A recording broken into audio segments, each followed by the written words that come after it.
কলৈ যাম এতিয়া কোৱা কলৈ যাবা কোকৰাঝাৰ এতিয়া আমি গৈ আছো কোকৰাঝাৰ হেল্ল' এয়া পলপল গুণগুণ অনু আৰু ভণ্টি আমি গোটেইকেইটা গৈ আছো এয়া মহায়েক মই ভিডিঅ' কৰি যাম কাৰণে এয়া আগফালে বহি ল'লো এয়া পিছফালে ভণ্টিয়ে মাত দিছে মই পিছত আছো দেই বুলি এয়া আমাৰ যাত্ৰা আৰম্ভ কোকৰাঝাৰ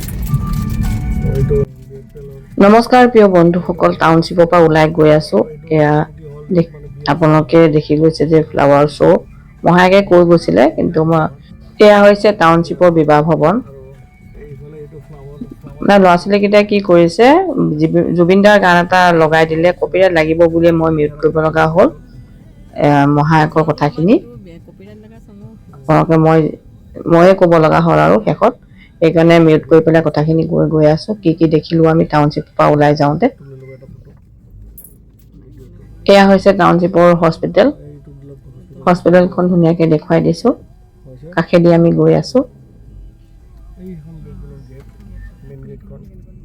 এয়া খুব ধুনীয়াকৈ ৰাস্তাৰ কাষত ফুলবিলাক ৰুই থৈছে আৰু ইমান ধুনীয়া পৰিৱেশ হস্পিটেলৰ যিখন গেটেদি ওলাব পাৰে সেই গেটখন এতিয়া আমি পাই গ'লোহে এই গেটখনৰ বাওঁ চাইডে যাব লাগিব এয়া বাওঁ চাইডে গাড়ীখন ঘূৰাই ল'লে আৰু এয়া আমি গৈ আছো কোকৰাঝাৰ অনুৰাগ পলপল মাইনী ভণ্টি আৰু মহায়েক আমি কেইটাই গৈ আছিলো কিন্তু আৰম্ভণিতে মই গুণগুণৰ নামটো লৈ দিলো গুণগুণ আচলতে ভণ্টিৰ ছোৱালীজনী দুইটা যজা সদায় পলপল গুণগুণ এনেকে মাতো যে সেইকাৰণে গুণগুণৰ নামটো মোৰ মুখত আহি গ'ল আৰু সিহঁতি মানে কৈছে তুমি মাইনী নামটো নললা সেইকাৰণে মই আপোনালোকক কৈ দিলো গৈ এয়া পাইছোগৈ উপেন্দ্ৰ নাথ ব্ৰহ্ম কলেজখন মই আপোনালোকক দেখুৱাই দিছো খুব ধুনীয়া পৰিৱেশ কলেজখনৰ চাৰিওফালে ইমান ধুনীয়া নিলিবিলি হৈ আছে নহয়নে দেখিয়ে ভাল লাগিছে বহুত ধুনীয়া কলেজ হয় এনেকৈ গৈ আছো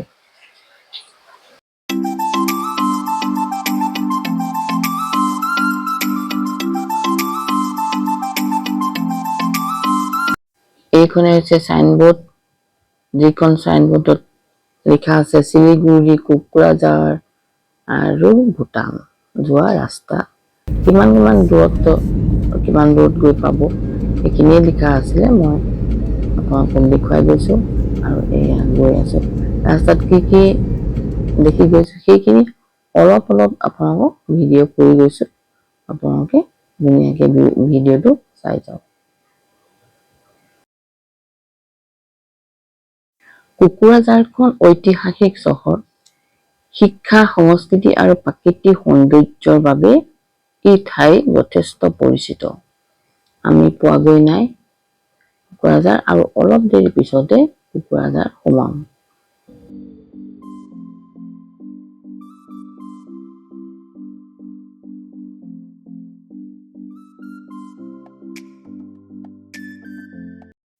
কোকৰাঝাৰ আমি পাবলৈ হৈছে পোনে যদি আমি যাওঁ পামগৈ শিলিগুৰি আৰু ইয়াতে বাওঁ চাইডে টাৰ্ণ ল'ব লাগিব এয়া গাড়ীখন বাওঁ চাইডে টাৰ্ণ লৈছে আমি কোকৰাঝাৰ সোমাই গৈ আছো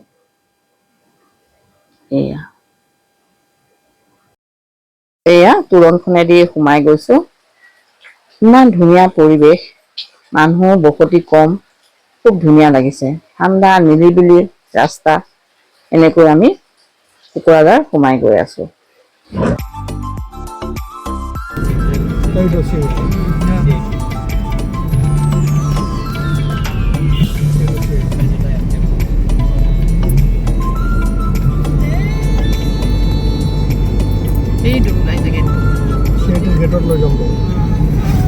এনেকৈ গৈ আমি সোমাই গ'লো CRT central institute of technology এইখনে হৈছে ইঞ্জিনিয়াৰিং কলেজখন আমি ইয়াতে অকণমান ৰখি পেলাই ভিডিঅ' কৰি আকৌ ঘূৰি গৈ আছো। সোঁচাইতে বড়োৰ আন্দোলনৰ প্ৰাণ আহুতি দিয়া বীৰসকলৰ স্মৃতি এই সমাধি নিৰ্মাণ কৰা হৈছিল।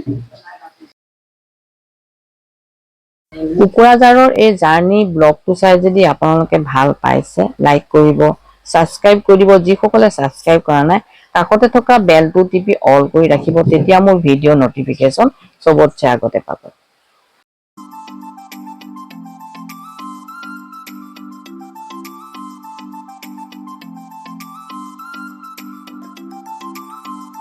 BTC গেটৰ সন্মুখতে গাড়ীখন অকমান আগত ৰখাই দিলে আৰু নামি আহিলো আমি ইয়াৰ ভিতৰে সোমাই যাবলৈ। BTC 5খন জিলাক লৈ গঠিত এখন স্বায়ত্তশাসিত পৰিষদ। ইয়াৰ সম্পূৰ্ণ নামটো হৈছে বড়োলেণ্ড কেন্দ্ৰীয় পৰিষদ। এয়া সোমাই গৈ আছো।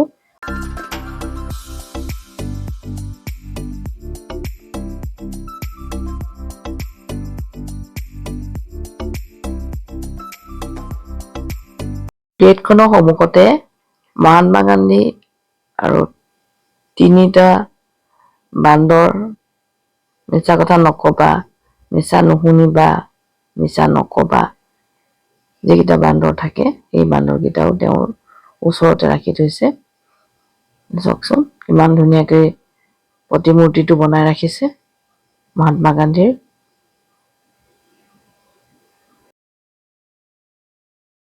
কিছুমান ঠাইত মানে কি হয়, এনেকৈ গৈ থাকোতে মানে মন দি পেলাই চাই গৈ থাকোতে তলত যদি ৰাস্তাত গোবৰ থাকে গছকি দিব লগা হয় নহয় জানো। তেনেকৈ আমাৰ এয়া ধুনুৰো হ'ল, ধুনুৱে গোবৰ গছকিলে আৰু সেয়া সি ভৰিটো চাফা কৰি ফুৰিছে। এয়া ধুনীয়া পৰিৱেশ গেটৰ বাহিৰত। চাৰিওফালৰ পৰা মই গেটৰ বাহিৰৰ পৰিৱেশটো আপোনালোকক দেখুৱাই আছো। আমি আৰু এইখিনিতে ৰখিছো। ময়ো অকমান নিজকে দেখুৱাই দিছো। এনেকৈ ভিতৰলৈ সোমাই গৈছো। খুব বেছি ভিতৰলৈ সোমাই যোৱা নাই, অকণ মুখৰ পৰাই আমি চাই আহিছো। আপোনালোকে যদি যায় ভিতৰলৈ সোমাই যাব পাৰিব। এনেকৈ অকমান সময় ৰৈ পেলাই ফটো মাৰিলো আৰু গোটেই পৰিৱেশটো আপোনালোকক দেখুৱাবলৈ চেষ্টা কৰিলো। খুব ধুনীয়া। আপোনালোকে যদি যায় ইয়াতে ভিতৰলৈ যাব পাৰিব, অকমান ঘূৰি আহিব পাৰিব। আমি অকমান সময় থাকি পেলাই এনেকৈ ওলাই আহিলো আৰু এয়া বাহিৰত অকমান ভিডিঅ' অকণ কৰি ৰাখিলো। এটা চাইডে কৰিছিলো, এটা চাইডে কৰা নাছিলো আৰু গাড়ীত বহিলো ঘৰলৈ বুলি। আৰু ইমান দেৰি ভিডিঅ'টো চাই থকাৰ কাৰণে ধন্যবাদ জনালো।